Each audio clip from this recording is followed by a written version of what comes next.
Bienvenue dans ce nouveau décryptage. Aujourd'hui, on s'attaque à un concept vraiment fascinant. L'idée que notre compte en banque, c'est finalement juste le miroir de ce qu'on a entendu à l'âge de 6 ans. C'est fou, non ? Totalement. On va plonger dans l'inconscient pour comprendre pourquoi l'échec financier, c'est rarement une question de chance. C'est plutôt un plafond de verre mental, un truc profondément enraciné. Alors, des phrases du genre l'argent ne pousse pas sur les arbres » ou l'argent corrompt », on les a toutes et tous entendues, n'est-ce pas ? C'est clair. Quand on est enfant, ce sont juste des petites réflexions lancées comme ça à table. Mais le truc, c'est qu'en grandissant, ces mots se transforment en un véritable code source. C'est un programme interne qui va littéralement déterminer notre destinée financière. Et quand on regarde les chiffres, c'est juste sidérant. La théorie de l'empreinte psychologique nous montre que 90% de nos croyances sur l'argent sont gravées dans le marbre avant même l'âge de 7 ans. Donc notre relation à la richesse, ou au manque d'ailleurs, est déjà complètement codée avant même d'avoir la capacité de comprendre ce qu'est un billet de banque. Et c'est là qu'on touche au cœur émotionnel du sujet, la loyauté familiale invisible. Notre inconscient, il agit un peu comme un décodeur de culpabilité. En fait, l'échec financier, c'est très souvent un acte d'amour caché. C'est une façon de rester fidèle à ses origines en s'empêchant purement et simplement de s'élever économiquement au-dessus de ses propres parents.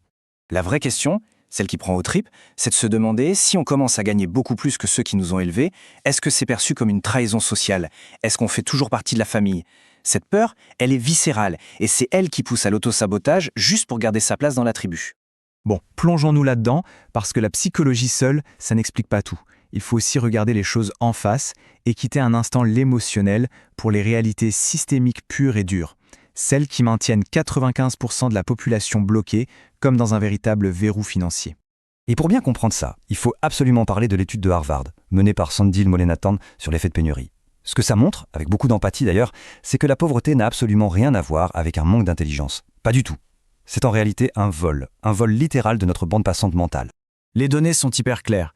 Ce qu'on appelle le stress de la calculette, cette angoisse permanente pour boucler les fins de mois, ça provoque une chute temporaire de 13 points de quotient intellectuel. 13 points. C'est massif. C'est tellement lourd que ça empêche complètement de se projeter sur le long terme. Et ça illustre parfaitement ce qu'on appelle le cerveau en mode tunnel. L'esprit est tellement obnubilé, tellement rongé par l'idée de survivre à la journée de demain qu'il ne reste littéralement plus aucun espace, plus aucune bande passante pour penser à la création de richesse ou à l'investissement. Et si on prend un peu de recul avec le sociologue Pierre Bourdieu, le constat est limpide, l'argent seul, ça ne suffit pas. L'immense majorité des gens n'a tout simplement pas accès au code de ce qu'il appelle le capital culturel, c'est-à-dire les vraies règles du jeu, comprendre la fiscalité, utiliser les effets de levier, ce genre de choses.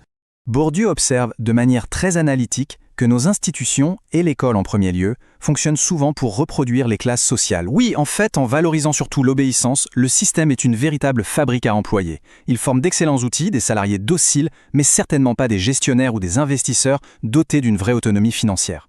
Ce qui nous amène forcément à nous poser une question qui fâche. Pourquoi est-ce qu'on n'enseigne pas les intérêts composés ou le fonctionnement des impôts à l'école ? Quand on comprend cette mécanique, on réalise très vite à quel point il est urgent de s'éduquer financièrement par soi-même. Et cette éducation, elle commence par des principes fondamentaux. Prenez Albert Einstein, par exemple. Il disait que les intérêts composés sont la 8e merveille du monde. Et c'est vrai, c'est l'unique règle mathématique qui agit comme un levier géant. C'est ce qui permet à un tout petit capital de se transformer en fortune avec le temps sans le moindre effort supplémentaire. Alors comment on fait pour sortir de ce cycle ? La clé, c'est la programmation. Le docteur Brad Klontz a identifié 4 profils inconscients, ce qu'il appelle les scénarios monétaires. On a l'évitement de l'argent, l'adoration obsessionnelle, la recherche de statut ou l'hypervigilance. La toute première étape pour s'en sortir, c'est de repérer son propre scénario pour pouvoir enfin le réécrire. C'est un changement de paradigme total. Fini les croyances limitantes, on passe aux faits. L'argent, ce n'est pas un gâteau dont les parts sont limitées. C'est pas une ressource rare, c'est une énergie qui circule à travers le monde. Notre seul vrai travail, c'est d'apprendre à capter ce flux, à se positionner intelligemment sur sa trajectoire. Donc, le point crucial de ce décryptage, c'est d'opérer une transition majeure. La solution systémique ultime pour s'échapper des fameux 95%, c'est d'arrêter de simplement vendre son temps pour un salaire. Il faut passer à l'étape supérieure. La création d'actifs. Que ce soit l'immobilier, un business ou la bourse, ce sont ces actifs qui vont générer de la valeur de façon indépendante du temps de travail. Et pour rendre ça super concret, il y a une règle d'or qu'on peut appliquer dès aujourd'hui, la règle du 50-30-20. C'est très simple. 50% pour les besoins vitaux, 30% pour les petits plaisirs, et le plus important, on sanctuarise 20% pour l'investissement systématique. C'est exactement cette mécanique qui permet de capter activement ce fameux flux financier. Finalement, briser ce plafond de l'enfance, ce n'est en aucun cas rejeter sa famille. Au contraire, créer une nouvelle lignée financière, se libérer de tous ces vieux schémas de pénurie, c'est probablement le plus bel hommage qu'on puisse rendre à ses parents. Réussir là où malheureusement leurs propres blocages les ont empêchés d'aller. Notre décryptage touche à sa fin. Transformer ce plafond mental en un ciel totalement dégagé, ça ne tient vraiment qu'à un déclic, une prise de conscience. Alors on se quitte sur cette réflexion. L'argent doit-il rester éternellement un sujet tabou, un symbole de honte et de loyauté invisible? Ou bien peut-on enfin le voir pour ce qu'il est vraiment, un formidable outil de liberté, capable de changer le destin des générations à venir?